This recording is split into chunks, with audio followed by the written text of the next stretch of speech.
We'd like to welcome y'all to the fabulous RAWR. Carolina West. I own this motherfucker. My name is Tat.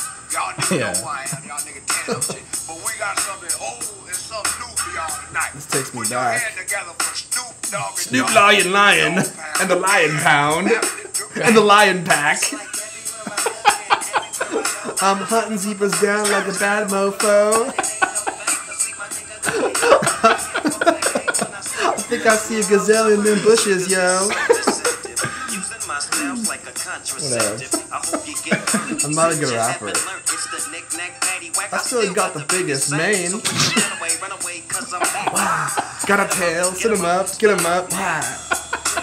What's going on? I'm the king of the jungle and I got a big schlong.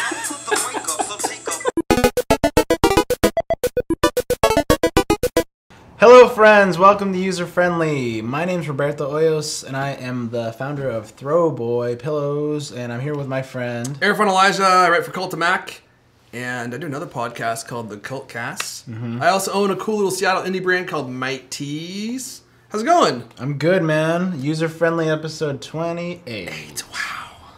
Wow. Yeah, I'm doing good. For those that are just tuning in, thank you. We've been getting kind of a steady spike of new people, which is kind of cool. This is User Friendly. We talk about technology and about things on the web that we think are worth talking about. And it's not the news. So if It's not your parents' news if you've already heard these stories, there's a reason for that. We're not breaking news. You know, Aaron complains about that with stuff like when he used to watch Dignation. He's like, it's already old by that point. I'm like, that's not the point. I find out about that sometimes too, especially on the Cult Cast. Like, I'm like, we're not breaking news. We try to stay current, but in the same sense, it's like we're providing a discussion around things that have been popular, controversial, or interesting, or whatever. Yeah, it's like, dude, breaking news is like CNN on Twitter. Breaking. It's like, just because something is more than an hour old doesn't mean it's not worth talking about anymore. It's like, oh, we know about that already. God, fast forward. Yeah, fast forward. Oh my gosh, I heard about that already. 10 minutes ago, I heard about it. Oh my god. Oh my god. Their learn perks. We're not going to talk about their learn perks. We're not going to talk about it. But we do have some other things to talk about. Yeah. So, but anyway, how are you? It's been a while. I'm good, yeah. So I've been around people nonstop for days. I had some friends come over this weekend and hang out. And then I had some people whom I met on Instagram. Oh, cool. Come here. Are they photographers? They're not photographers. One's a model, and then it's her boyfriend. And it's interesting. I've been following her for a while on like Twitter and Instagram and stuff, and she's pretty popular. And they were coming to Seattle. They needed a place to stay, and I was like, oh, cool, that would be fun. Like, you guys can stay here. I have an extra bed and stuff. So they came here and we hung out. We went to Pike Place Market, and I love doing tourist stuff with people who aren't from the city. I do too, actually. Because it's just I'm so much fun, very proud of right? my city. Yeah, and we built the city on rock and roll, and I want them to know that. Yeah. But also, it's like, I don't ever really get to do a lot of that stuff. Yeah. Yeah, because when you're from here, you don't, you kind of, you just take it for granted. You're not really going to learn anything you don't about go where to Pike you're Place from. Market, you don't go to the Space, you could go a year without seeing any of that stuff. Although I actually do go to Pike Place Market. In the, what was it, a couple years ago, I went to... or I did the Ride the Ducks like twice in the same year because it was like people... Which is fun. Yeah, it's actually really fun. It's this tour that we have here in Seattle where you get on this boat/car craft. It's like what they storm the beaches at Normandy with, Right. They go in the water and on the land. And they take you around all the Seattle spots and just kind of point out things. But then they have like music going and it's like all kind of energy. It's like... It's cheesy, It's but very it's fun. cheesy, but it's fun. Yeah, it's like if you're like a teenager, you're gonna hate it because it's too embarrassing to go on that ride. But I did it a year and a half ago or 2 years ago for the first time, and it was a blast. Yeah, I think it's fun. You just like loosen up and wave to the tour, wave to the crowds, put on funny hats and put stuff. on funny hats. Yeah, quack like ducks with those. Duck Oh yeah, quackers. they use like things like that to blow in, and you can quack like a duck. We're just getting old and lame. Yeah, getting old. But anywho, yeah, so good week for you. That's cool. Yeah. You should have had her model shirt, dude. I thought about that, but I was kind of like, she was modeling while she was here. She had different jobs to do, and I was like, it's like it just kind of seems skeezy to be like, oh hey, can you? Oh, she's already doing it. Though. She's modeling while she's here. She's kind of on vacation in a sense, actually, not really, because they're traveling around while she works. Yeah. But I was like, I just kind of want to get to know these two people. Like, I don't really want to have any ulterior motives, you know, because she probably gets that all the time. Yeah, probably. And I was like, you know, maybe in the future we could shoot together because she knows I'm a photographer. Right. But I was like, this is how she makes her living, and I wasn't trying to pay her to do any shoots. I was like, just relax and, you know, and let's just hang out. And that's what we did, and it was awesome. That's cool. And now she owes me one big time. Yeah. So next time I'm definitely going to take advantage of that. Sorry, ladies, he's married. Let's jump into the show. Okay. So we are starting with this one. Yeah, let's do that. This is a very topical conversation. This Nobody's talked about that yet. Yeah, exactly. So, the Olympics are on television, right? And I was very surprised at the opening ceremony. I watched the whole thing, like almost like freaking 4 hours of it.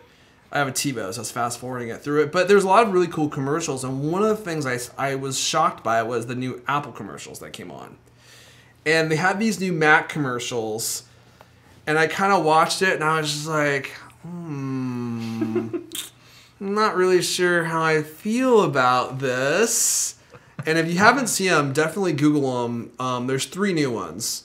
And just go to apple.com. It's at the bottom. Are they showing them on apple.com? Yeah, that way you don't have to watch an ad before an ad on YouTube. Yeah, that's a good idea. And so the premise of the commercial is this Apple genius dressed in a blue shirt in all these different situations where he's helping ordinary people figure out how to use their Macs. What did you think of the new commercials?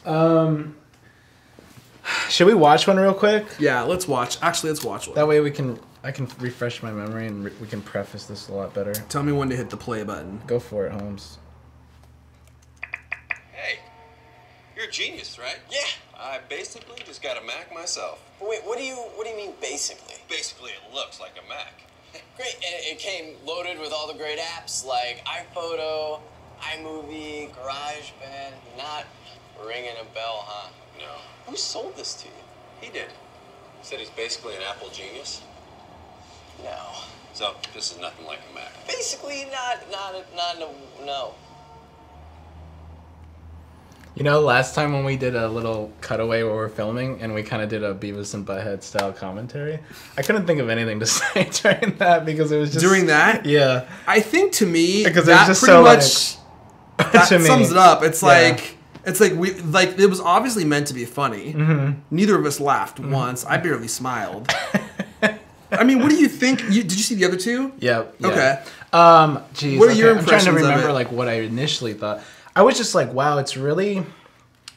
I'm like, I worked at the Apple Store for 4 years, and I was just like, man, it makes those people look pretty ridiculous.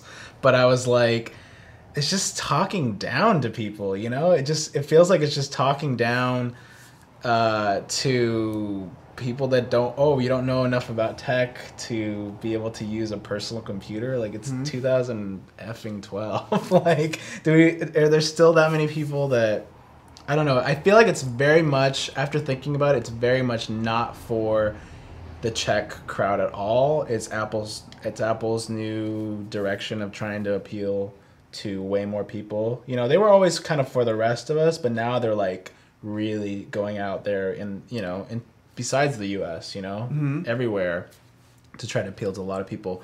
But on the surface, I mean, I don't know. It just feels really cheesy / sitcom feel, you know. It's just like very caricature of what people would behave like, and it just doesn't feel like an Apple polished ad. Like you know, when the Mac versus PC ones came out, I was working at Apple and we were in the break room just laughing. We thought those were so clever and they were just short and sweet and they're funny, but they weren't like trying to be super funny, you know. And they had a good like likable characters in it, you know. And I'm like, great, we have to watch this guy. Like, this guy's like not fun or cool or anything, you know. And I'm like, okay, I don't know.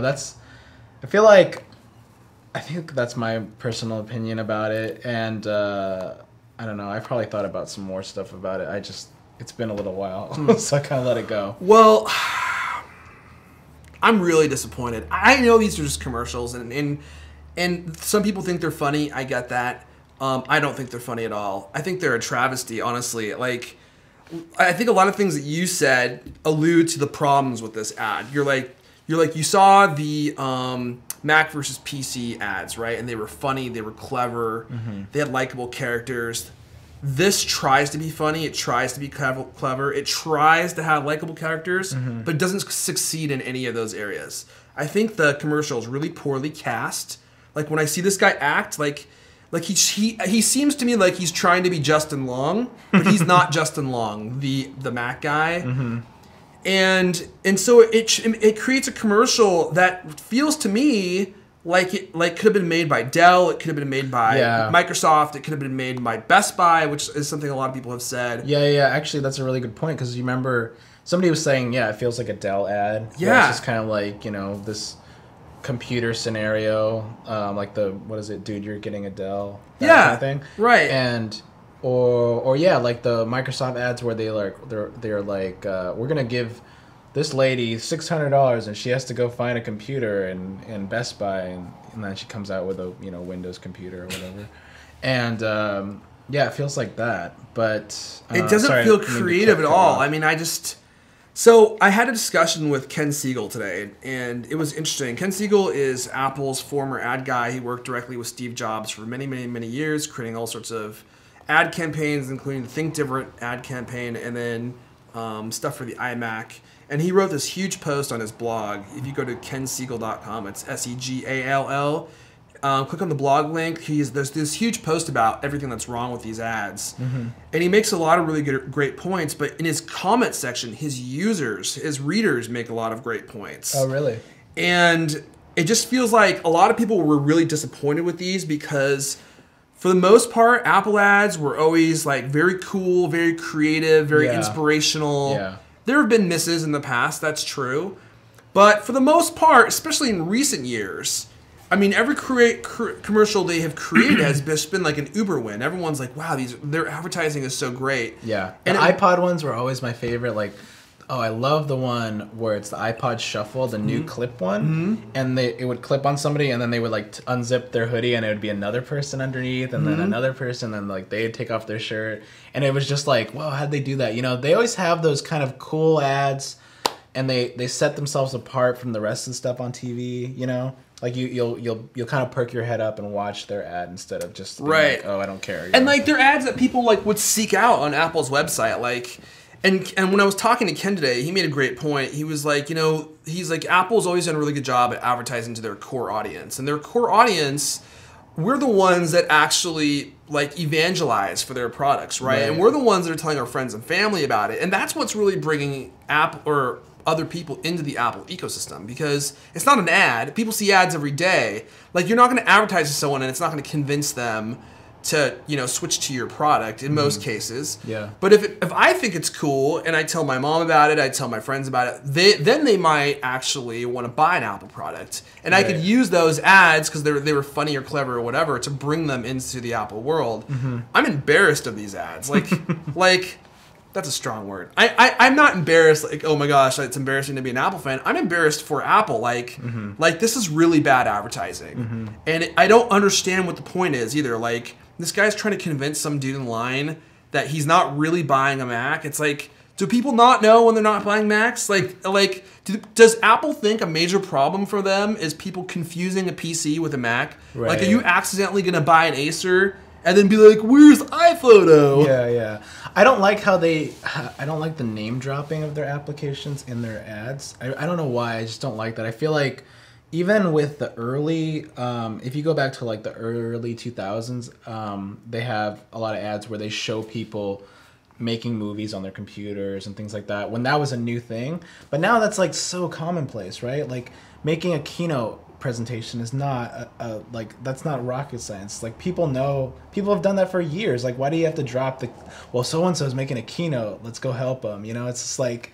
I don't know why you have to do these name drops of like, so did you make that in GarageBand and all this kind of stuff. It's like, I don't know, either talk directly about that application or, I don't know. I guess they sort of did that in the Mac versus PC, but for some reason it didn't feel like that, you know? Because they summed it up better. Like when Time Machine came out and they had that row of Justin Longs and they were saying how it backs up, he just says, oh, it's my new backup system, Time Machine. And then it makes you think, okay, what is that? Maybe that's cool. Let me go check it out, you know? Rather than it being like, I don't know, just like, it just seems weird. I don't know why.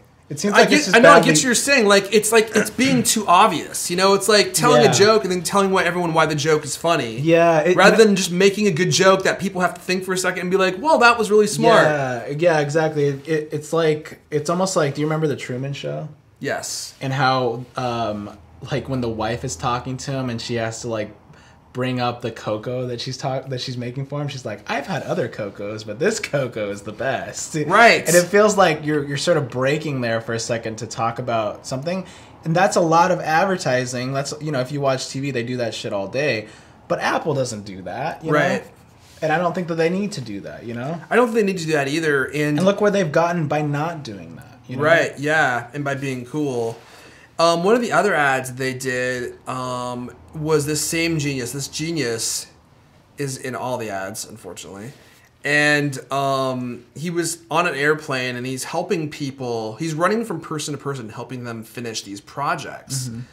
And one of the first things that I started thinking about was, well, I mean, it's Apple, right? Like, this is something that's supposed to just work. You're supposed to be able to do extraordinary things with Apple products and be an ordinary person. And now the message is kind of like, come to the Apple Store. Yeah, come to the Apple Store because you won't be able to figure out how to do these things, but an Apple genius can help you do these things. Like, that's a Microsoft message. Really? It's like, well, I think it is. It's like we have these products that are kind of confusing.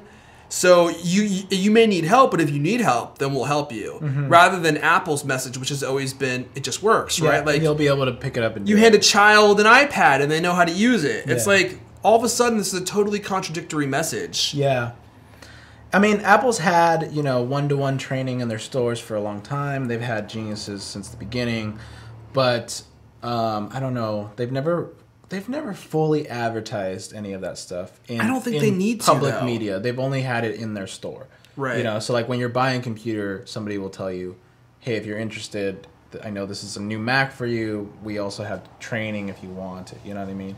And that's always the message they would push in the store, but never like on TV. I don't know why. That's so jarring if you see it on regular TV. I don't know. I don't know why either. I think one of my last things with this is like it just kind of alludes to a larger problem. Like when Steve Jobs passed away, one of my biggest worries, I know this sounds silly because it's just a company, but I'm passionate about the Apple brand. One of my biggest worries was Steve Jobs was pretty much the prime tastemaker at Apple, right? Like he had superb taste. He was the aesthetic compass. And he was known for that. And that's something that he really refined throughout his lifestyle. Yeah. Throughout his lifetime. And now he's gone. And we're starting to see little things where I'm like, ooh, I don't think Steve Jobs would have let that fly. And he was never one to just settle for okay.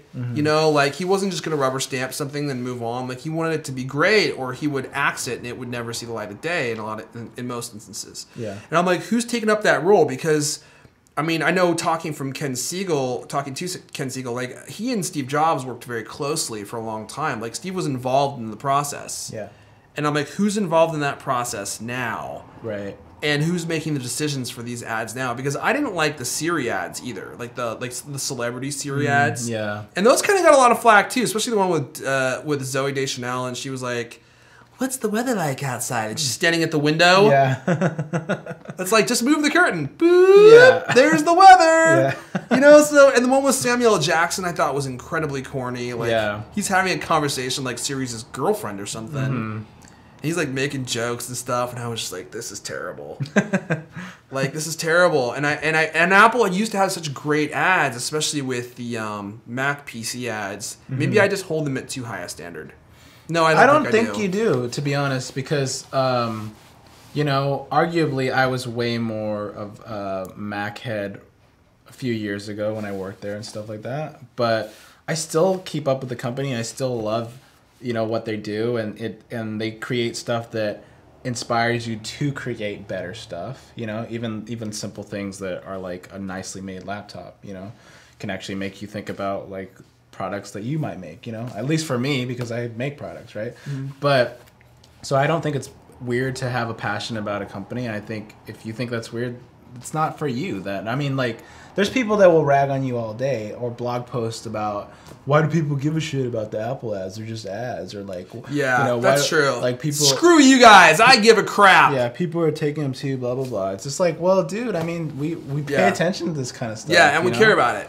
And we don't want to see their brand get corny, you know? Right. Because it could be, you know? It could turn into Microsoft really fast with the wrong people in charge. I mean, yeah, because Microsoft is just a huge joke. Like, no matter what they try to do, it always feels like, oh, yeah, you guys try it again. Yeah, right. Way to go. Maybe you'll get it next time, but I don't think so. You know, it always feels like that. Yeah, right? it's like, whereas Apple is just cool, Microsoft's always trying to be cool. Exactly. And that's how it feels to me. Exactly, and we want the core of Apple to still be, you know, like authentic and where they came from, which is being different and being innovative and coming up with stuff that's, you know, not been done and not rehashing like this style of commercial, but just with Apple logos on it, you know? Yeah, well, you know, Ken said they've done this in the past, and he's like Apple listens to pressure. And if you put pressure on Apple that you don't like something, he's like, they'll change it, and hopefully they'll come out and either change the ads entirely, or just drop them forever, which is what I'm hoping, or fix what's wrong with them, which is more of a Microsoft approach. Admittedly, I think. It's dude, like, you know what they're just like? Those fucking the Bill Gates with Jerry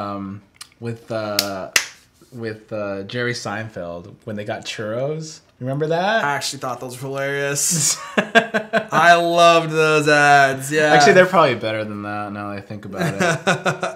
I think they're better than those ads because those ads weren't contrived. Yeah, like they know that they're like Bill Gates. Whenever he's on camera or he was on camera, he would know that he was the nerd, you know, and he'd be fine with it and he'd be stoked about it, you know. That was the big difference. Even though he barely did any ads, but when he did those like.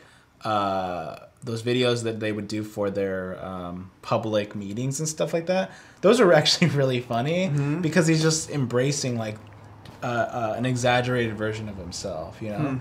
And yeah, I guess they're pretty different. Never mind. Let us know what you guys think. I've been talking with people on Twitter about these ads, and some of you really like them, and that's okay. I mean, these are all just our opinions, obviously, and some people think they're funny, and some people think they're terrible, so we'd be interested to hear what you think. I'm at Aerofon on Twitter, and he's at Roberto Hoyos. I wonder if they're going to be, if they're going to bring people into the Apple store. Like, people are going to be like, oh, yeah, the genius, you know? You think that's going to happen? I don't know. I just don't like this genius angle because, I mean, geniuses aren't cool. I'm just going to go out. I'm just going to come out and say that. They're not cool. I think they're important, but they're not a cool part of Apple, I don't think, personally. Especially now that Microsoft's basically copying their entire look. Right. It's like I don't know. I just don't think it's something to advertise. It's like, yes, it exists. Yes, it's there. Yes, it's great if you need it. But it's not. I don't think it's a part that you need to trumpet, you know, and let everyone know how great your Genius bars are. Because even in the Mac versus PC, they had a couple that had a Genius there. Yeah, but the Genius was always just like very like a normal person, right? Yeah, not like this. Oh, you got iPhone, you got GarageBand on there, like this little twerp who's like totally trying to be Justin Long. And I'm sorry, this guy's probably a sweetheart. But he's just like this little short guy with these little like tiny little hands. He's handling Mac products, and I'm just like, oh my gosh! It just feels like you're trying so hard. Could it have been better with the same exact thing, but with somebody funny like Sheldon from yes, like as yes, a genius? Yes, it could have. I think it could have been a lot better. What's that show called? Oh man, I know which one you're talking about. Big Bang Theory. Big Bang Theory. Yeah. Yes, this kid is just not a great actor. Like I that's my opinion, and I just don't think he's good. And he just feels like he's trying to be, you know, a Genius Bar guy instead of just being a Genius Bar guy. Yeah, I think the 2-person format actually works really well for Apple because I mean, I was just thinking, like, what if there was a Sheldon genius, and then there was, like, what was it, like a too nerdy genius, and then a normal one that would explain to you, like, what he was saying? Yeah. That might be funny, too, you know? I don't think that you need to be, like, I don't know if these need to be as much informative, like, of what you can do. I don't know. What am I trying to say? I just think that they need to just tell you, like, what's going on with Apple, not really, like, say... I don't know. I'm trying to think of like what to say. Well, I think you're kind of saying what I'm saying. Like they're too obvious. Yeah, that's what I'm saying. It's too obvious and too easy. Like, you know, like the angle is just not thoughtful enough. It's just like, hey, you know, like you're just making a joke that everyone's already heard. You're taking an angle that every advertising place has already taken. Yeah. And you're just putting Apple people in there. Yeah. Okay. Let's move on. I haven't used that word in years. Yeah, it felt good. It actually sums it up really well. Okay. I'm sorry I got so angry, Apple guy. So let's move on. Let's talk about Leo Laporte. Yes. So, did you want me to take this? Or yeah, feel free. Okay. So, Leo Laporte, if people don't know who that is, he is the head guy over at TWiT. TWiT is a podcasting network. Mm-hmm. He's one of the first of its kind, really. Mm-hmm. He's formerly, formerly? Yeah, that word sounded weird when I said it. He used to work for Tech TV and ZD TV. That was just regular cable TV. There was a tech-based cable channel, and I used to watch that when I was like in high school. And so then when he moved on, he started his own thing. So he's been around for quite a while. A lot of older fans know him because he's just been around forever. And he's kind of part of that old, I'm going to coin this phrase, the tech rat pack. Yeah, there you go. It's like Kevin Rose, David Prager. Well, they all came Leo from Tech Laporte, TV. Right. So all the people Morgan Webb, like they were all from the same station. Right. All those people that are still doing stuff today, like Chris Pirillo, they all came from Tech TV, and they kind of had their jumping off point to get into the internet age because of the TV that they came from. So anyway, yesterday, the 31st of July, sorry, Leo posted that he was doing an AMA or IAMA. I hate how they put the I there. Yeah, on me Reddit, which is Ask Me Anything on Reddit, where they post that they're going to be taking questions at a certain time of the day. And then people will post a bunch of questions, and then they'll answer them just in a long thread, which is really fun. I've seen it done with people I really like, and musicians and stuff. So people will just ask them questions about whatever. A lot of questions where Leo took were about old Tech TV days, which was interesting, and what's going on with TWiT and just general questions. So we both read it, I believe, and I was trying to watch it while it came in live because I thought it was interesting. And yeah, so I don't know. That's kind of the summary. What did you think? Well, let me talk about AMA for a moment. I really love this. It's if you don't use Reddit, this is one of my favorite parts of Reddit, because you just get to know these people that you follow in all walks of life. And they're usually celebrities in some aspect. Mm-hmm. You know, just answer questions honestly and truthfully for the most part. I think one of the biggest things that I was surprised at by Leo's question or answers was his candor. He was very, very candid in a lot of his responses, and he even said, he was like, "Ask me anything." He's like, "Nothing's off limits," and some of the questions were pretty sharp. I mean, personal too, and very personal. Yeah, I mean, he got asked about his divorce from his wife. He got asked how much money he made. Yeah, he got asked about this this instance where they fired this guy named Eric Lanigan, who I've actually done a couple shows with. Yeah. And Eric used to be part of the network, and they had this big, ridiculous, like, YouTube, like, public blowout. Yeah. And Eric was, like, mad about why he got fired, and accused Leo of all this crap. Yeah, he made a long string of different parts that Leo have talked about him. Like, yes. Leo had talked about him live on the air. Or not live, technically live because it's Ustreaming. It was Ustreaming, yeah, it was live. And he'd be asking the chat room would ask him about what happened, and he would just tell them. He's always really been like that, so the answers didn't really surprise me that much, that he would be open about it. But a little bit did surprise me, because I think that Leo he does TWiT and he's on live all the time, right? So I think that he'll just kind of talk about whatever he wants to say, you know, and not necessarily think about that some people might take those excerpts and put it into something else the way that Eric did. Right. So so I was half and half about the AMA. I was like, I wonder if it's just going to all be just canned answers and stuff, or is he going to actually open up and have it live there in print, you know, and just be there, you know, rather than like, who knows how much stuff he said candidly on the TWiT network that just gets lost in the ether because they're not recording it, or they're not really like, you know, they're not going to podcast it, you know. Right. So anyway, well, that did happen a little bit here. So somebody asked him about this Eric Lanigan instance, and he gave this really like it's probably like 2 or 3 paragraph answer about how Eric was fired, and Eric had been warned about all these things, and Eric would constantly whine about stuff and talk bad about him, so he fired him. And this answer was retracted later in the day with a form response that said, "I'm sorry, but my legal department has informed me that the only thing I should say about this is Eric Lanigan no longer works at TWiT." Oh, really? Yeah, so it's totally changed, and I was like, that is funny, because I was like, whoa, dude, he's like, that's why I was shocked. I was like, you know, normally you don't hear people talk about this kind of stuff. Yeah.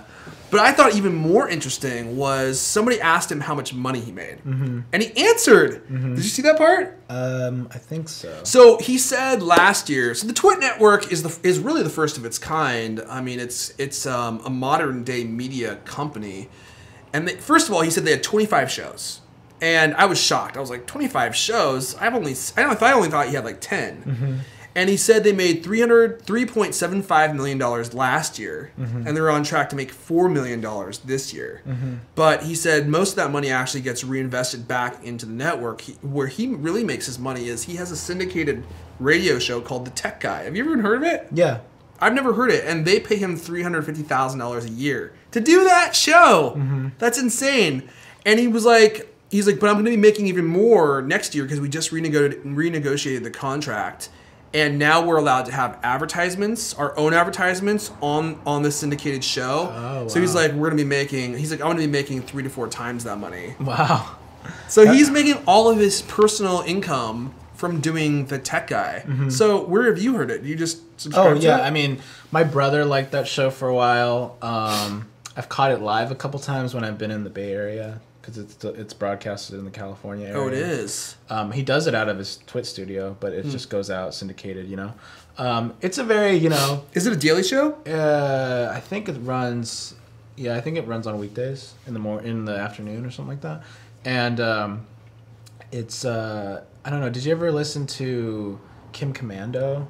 That was a tech show, but it was kind of like, you know, it's tech for the layperson. You know, it's not really like a tech show. It's just kind of like, oh, Leo, I don't know why my computer's not working. And he's like, open the CD drive. Oh, have you tried restarting it? Yeah. It's just like kind of... That fixed it! It's kind of just like lame stuff like that, like really old people asking him questions and stuff. But he works like his ass off if you think about it, because he does a lot of shows where he is the main guy in the show, you know? And, but yeah, so... Well, one of the things that we always kind of joke about is the fact that Leo's like into ham radios and does like a show and just stuff that you're just like, who actually is interested in this crap, right? Like, you'd have to be 90 to care about ham radios. But I was reading through his questions. He has a lot of fans. Like, I mean, I know Leo's popular, that's obvious, but like, he has a lot of dedicated fans. Like, there was one guy who was like, I've been a donator for, you know, since the beginning, and I'm like, that's 7 years. Yeah, this guy has been donating on a monthly basis to Leo Laporte's business. It's really interesting when you meet people that know him, because like a lot of people just love him. I remember when I worked for a very short amount of time at CompUSA, or this computer store that we used to have when I was like 20. I think I worked there. And I was talking to some guy in like the motherboard area that was just a customer, and he brought up Leo, and I was like, oh yeah, is that over now, because the network had just kind of like got bought out. And he's like, yeah, and he was like really, really annoyed about it and really kind of like passionate about it. And I was like, wow, there's a lot of people that actually like him. I thought it was just something I discovered on cable TV that me and my brother liked, but I did not know that it was so widespread. And then when I went down to VidCon, my friend Mike, who I met through the Throwboy chat room, actually who's like, oh yeah, I used to watch it like so long ago before it was Tech TV. It was ZDTV, and I think I was on the cable list to get that channel, like because it wasn't out yet, but I was on the list to get that channel, and I was like, wow, this is really cool that it goes so far back, you know. And now with the internet, like a lot of people know him from TWiT the way that you do, you know. Mm-hmm. Well, it was really interesting. I mean, he does what I do, right? I mean, he podcasts, and I thought it was fascinating. We even had a pre-show discussion about taking donations for the podcast. I mean, that's something we've definitely thought about for Cultcast, just so we don't have to take on, you know, a ton of ads, just to make the show, you know, earn enough money. Mm-hmm. He's talking about taking donations for Cultcast, not this show. Not this show. Yeah, not this show. We can take donations for this show too. You know, because a lot of effort goes into producing the show, and I'm really focused on making the show as good as I can. Mm-hmm. But you know, we need to make money doing it too, and we take advertisers. But I would love to be even more choosy on our advertisers and that kind of thing. And Leo's show, I did not know this. You know, for the first, you know, several years was just all user supported. Mm-hmm. Yeah. I mean, that's shocking to me. That's incredible. The fact that you could bootstrap, you know, a podcast network and just have it funded by the people who listen to it. That's like some NPR shit. Well, see, there's a big difference. Like you were saying, the old Rat Pack, the tech Rat Pack. There's a big difference between Erfan Elijah and Kevin Rose that people knew that he saw on TV. You know, these people like. Think about it, like in 1999, you happen upon a cable network that talks about technology and talks about opening up your computer. You'd be like, holy shit, like you never see that, you know what I mean? So then they built their brands early on with that short stint of Tech TV, and then when Tech TV you know, just got flushed down the toilet, and you found these people surfacing on the internet, like when I happened upon TWiT, This Week in Tech, I was like, whoa, this is crazy. Like, we can hear these guys now in audio form, and we have to download it and put it on our iPods. Like, that was really cool. And it was like, edge, right? Yeah, it was just weird because it was like, oh, I thought those guys, I'd never hear from them again. And now I do, you know? It's like, and now it's commonplace, you know, for celebrities or people that do movies or directors to have their own side podcasts. Like Ricky Gervais has a podcast, Kevin Smith has a podcast. I mean, I honestly think podcasting it's been around for a long time. I think it's the future of media. I really believe that. At least it's going to be a major portion. So my thing is that I think that the reason they have such a big big audience for them is they had those two steps above everyone else because they were on TV and they had already an audience, you know? You know what's surprising to me, though, is... I shouldn't say surprising, but fascinating to me. I never watched Tech TV, but it's amazing to me how many fans were created on that show. I mean, Kevin Rose built his following there. Leo Laporte built his following there.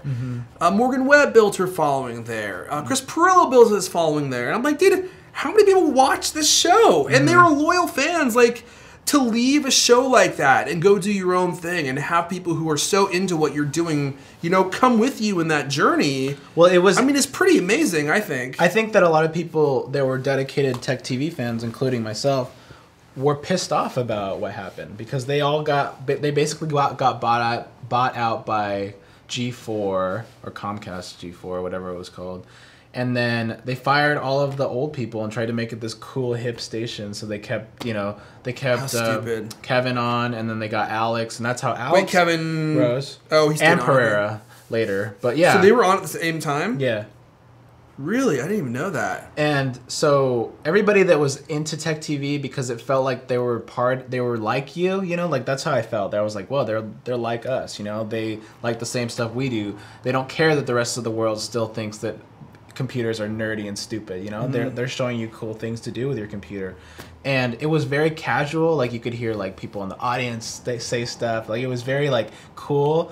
But and I think even Leo says he's trying to recreate some of that stuff that was going on with Tech TV.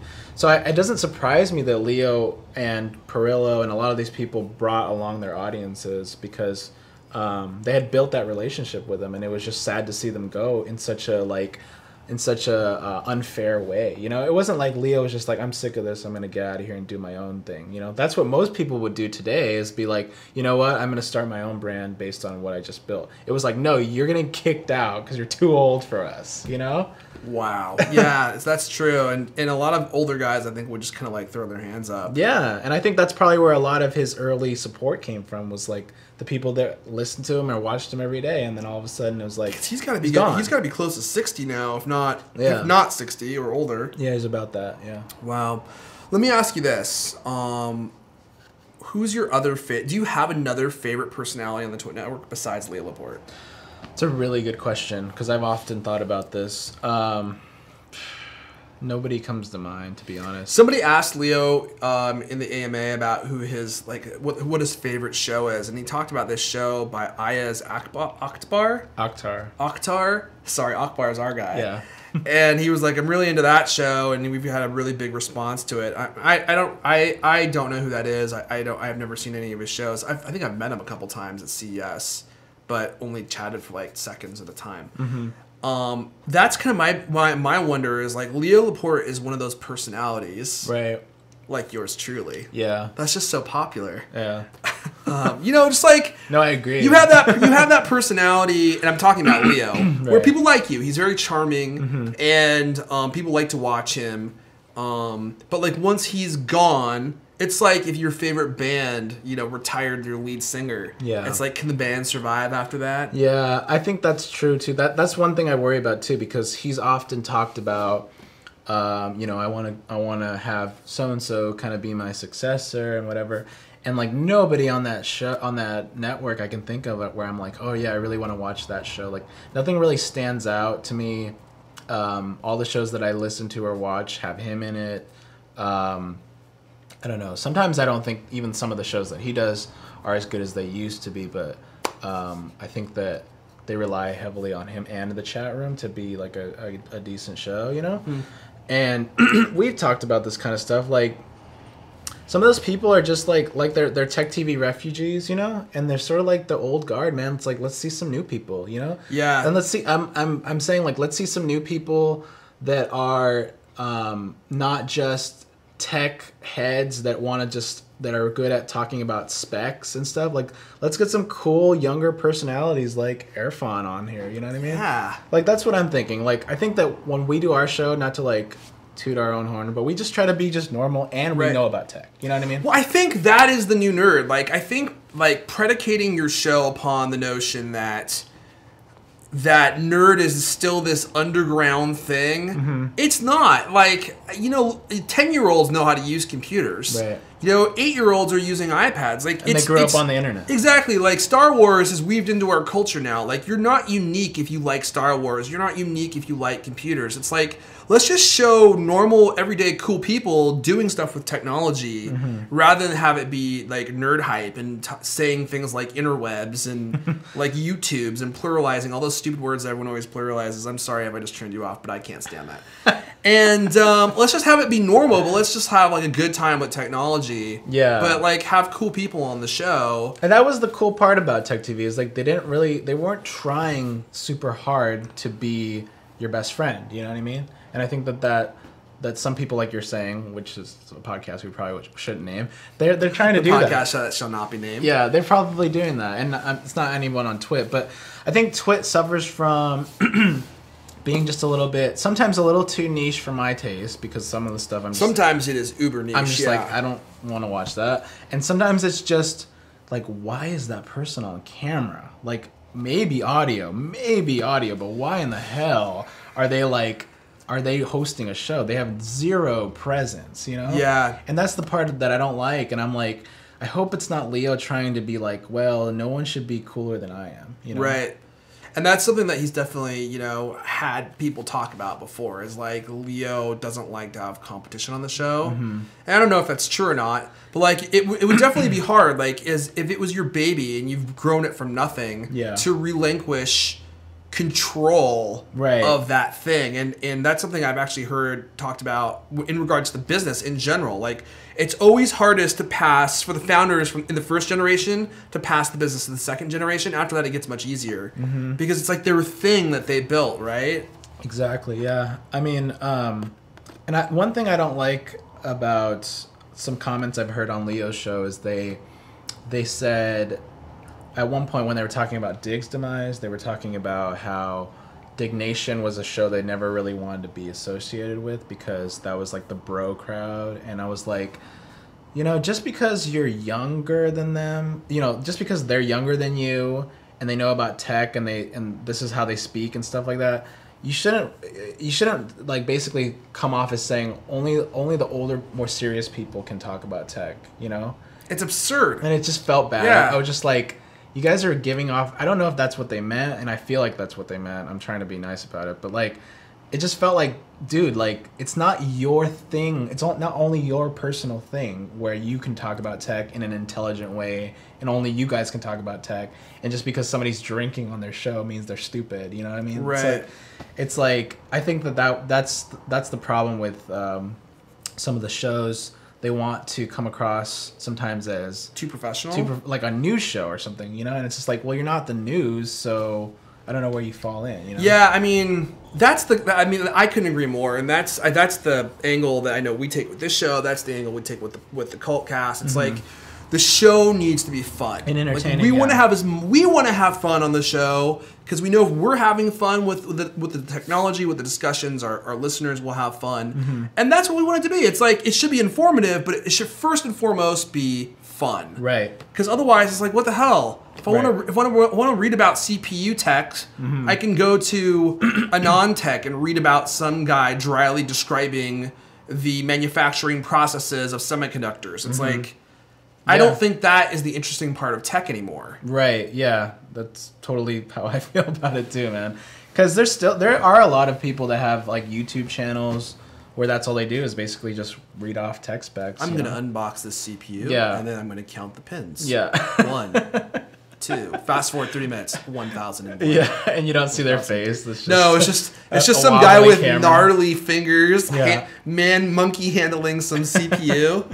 And I don't know. I feel like sometimes, TWiT wants to come off as like super, super polished, but at the end of the day, it doesn't matter, dude. It's like the content matters, Yeah, and the personalities matter. And if you have just really boring people on your shows that are really trying too hard to be some old tech TV show, it's not going to come across well, I agree. Look how low tech our show is. Yeah. And we have nearly as many viewers as I wish TWiT. like the picture just fell off or something. But I feel like, and maybe we should move on after this, unless you have something else you want to add. I feel like, and I've always felt this way, like your show should be good enough to retain an audience at its most basic form. Yeah. Like two guys having discussion or whatever it is your show is. Like, you shouldn't need to be hyped up and grand, and you don't need to have a U2 type, spider that travels with you everywhere. If it can be good at that scale, and if it's growing at that scale, then when you add that other stuff will make it better. Right. I think that stuff is great. I love technology. I love polish. That stuff's all wonderful. But the core of whatever you're doing has to be good. Right. And if you can't get the core right, you can't move forward. Yeah. And I think this is actually Microsoft's problem in a lot of instances, just to kind of take it full circle, is they have a lot of polish on a lot of stuff, but the core of what they're doing is not good. And it's not fully thought through. And this is one of the reasons why I love Apple so much, is because their core products are really good. Yeah. And all the other stuff that gets layered upon it, the packaging, the commercials, and all that stuff. It adds to it. It adds to it, because it's already excellent. So, in any case. Yeah. And I mean, I don't know, to wrap up, like, I do like Leo. I like TWiT. I watch TWiT. I watch it live. Like, I just think that I feel like sometimes when I speak from the heart about what I think about the certain shows about it, I get a lot of flack because he has a very dedicated community, and I've been in his comments for certain shows and been like,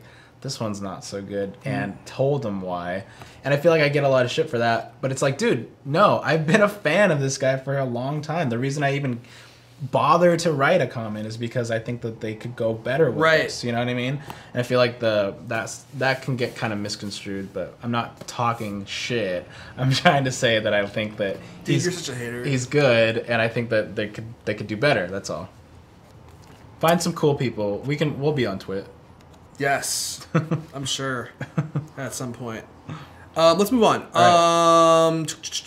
Let's talk about Snoop Lion. RAWR. So in You Can't Make This Up news, I almost didn't believe this is true. So, rapper formerly known as Snoop Dogg. That's what I've First known as Snoop Doggy Dogg. Snoop Doggy Dogg. Then Snoop Dogg. Yeah, is taking a note from Sean P. Diddy Combs. Yeah. And deciding he's matured. So, What happened? this is the lore as I've read it. Snoop Dogg goes to Jamaica. This happened recently. And Walks into a bar. Walks into a bar where there's a Jew and a rabbi. Wait, no, a rabbi and a priest. And he goes to this Jamaican priestess, whatever that means. And Shaman. Shaman. I don't know if she was a shaman. I don't know what she was. And She was one of the Marleys. she's one of the Marleys. Actually, she probably was. She gave him a new pair of their headphones that they sell. And she asks him what his name is, and he says, "My name is Snoop Dogg." No. How did he say it? Yo, my name is Snoop Dogg. Snoop D-O-double-G. That's your best? You do a better one than Do that. I? You're like, yo, man, my name's Snoop Dogg. That's pretty good, too. That's so creamy. So, he goes in, he's like, yo, I'm Snoop Dogg. And she says, no, you're Snoop Lion. And she put his hand on his lips, like Dumb and Dumber. No. And apparently this resonated with him because he has decided that, yes, he is Snoop Lion. And that is the name he's going to go by from now on. He no longer wants to be called Snoop Dogg. He doesn't want to rap anymore. He doesn't want to rap anymore. And he said that he has always been a huge Rasta fan.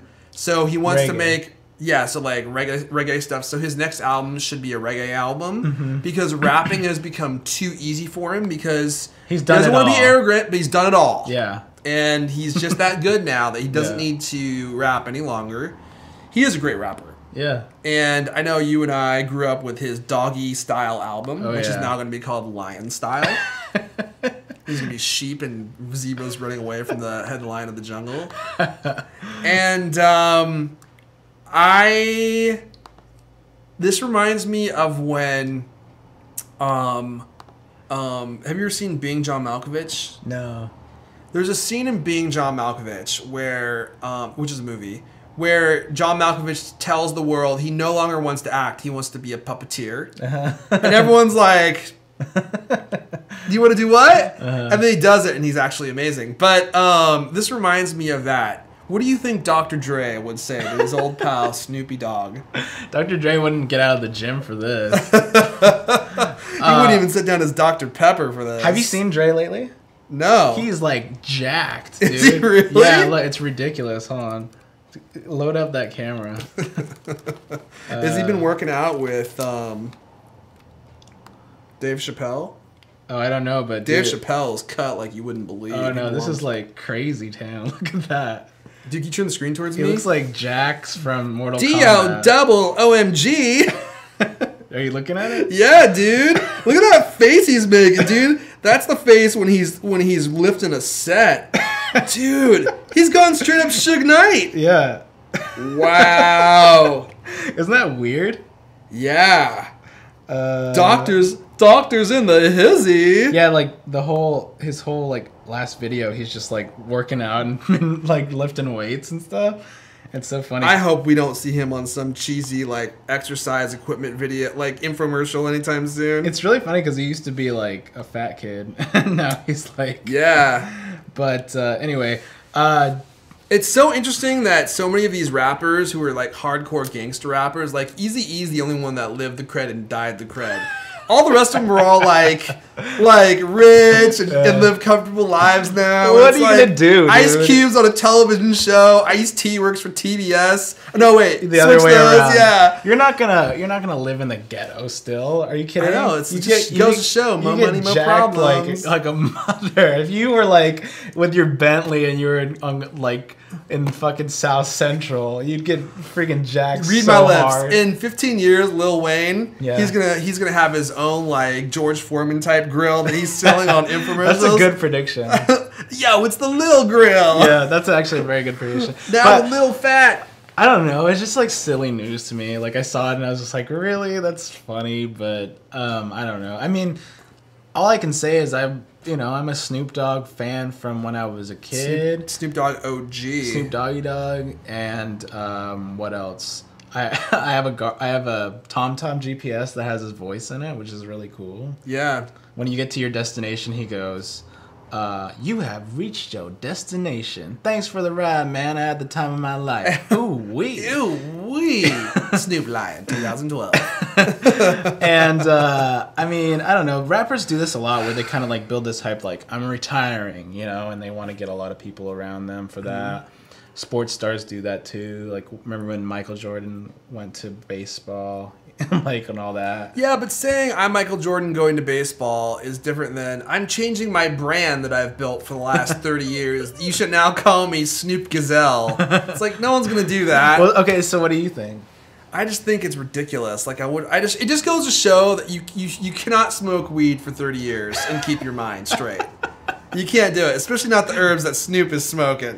I just see him in there, dude. The whole room's just full of smoke, and he's just got a big old J in his hand. He's like, "Yo, dog, I like the sound of that." And then she says something about Snoop Lion, and he just has a vision of like the lion from The Lion, the Witch, and the Wardrobe, standing on a hillside with the hair in his mane. And he's like, "Jesus, I love you," and then he made his decision. I hope he gets dreadlocks.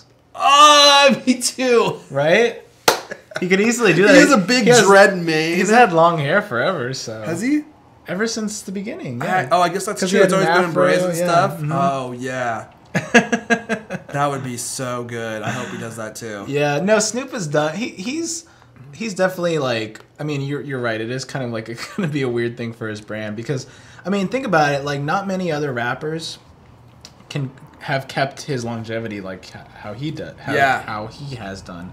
I mean, he came out in 1991-ish and is still around, and kids still know who he is and stuff. It's true, but I feel like he's been stale for a while. Well, his rap isn't really progressed at all. He's just like D-O double dizzle this and that. It's just like he always reuses the same rap in every song. I don't think that he's like his music is where it was.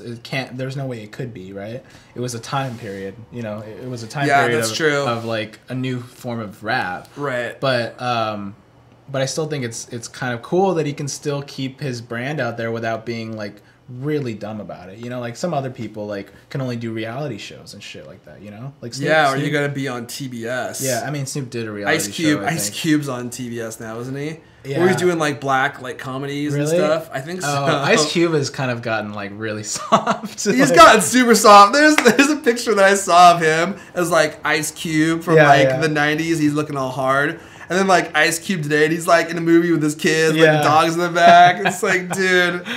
But yeah, I mean, I don't know. It's kind of just with growing up. People aren't gonna take you seriously if you're still trying to be, Snoop Dogg with a gun in your hand, right? Yeah, that's true. So let's see if I can get this to wrap up on. I was gonna play that. You were? Well, now I can't because I closed my computer. Which one should I go for? And my speakers aren't gonna work. Doggy, or no. Who am I? Can we get a motherfucking moment of silence? Wait, which one? For this small chronic break. This one.